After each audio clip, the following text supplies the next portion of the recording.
মহিলাটি অনেক ক্ষুধার জ্বালায় কোনো কিছু না ভেবে গাছ থেকে ফল পেড়ে খাওয়া শুরু করে দেয়। তখন সে গ্রামের মানুষের মুখে শুনে এই ফলের সাইড ইফেক্ট অনেক ভয়ানক। ফলটি খাওয়ার কারণে তার শরীরে অস্থির হতে থাকে এবং মাথা ঘুরতে থাকে। তখন এই অবস্থায় সে জন্য কাউকে খুঁজতে থাকে। সে তখন এই অবস্থায় একটা রাজকুমারকে দেখতে পায়, যার শরীর থেকে একটা ঠান্ডা হাওয়া আসছিল, কিন্তু এটা ওরই হাজবেন্ড ছিল।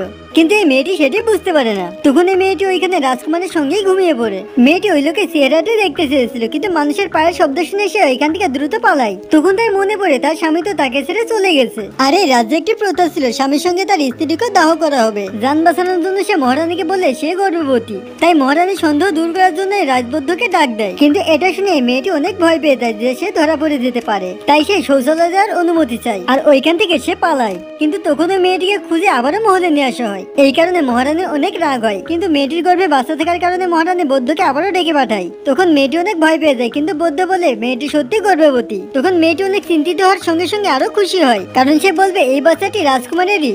বন্ধুরা, নেক্সট পার্টের জন্য চ্যানেলটিকে সাবস্ক্রাইব করো।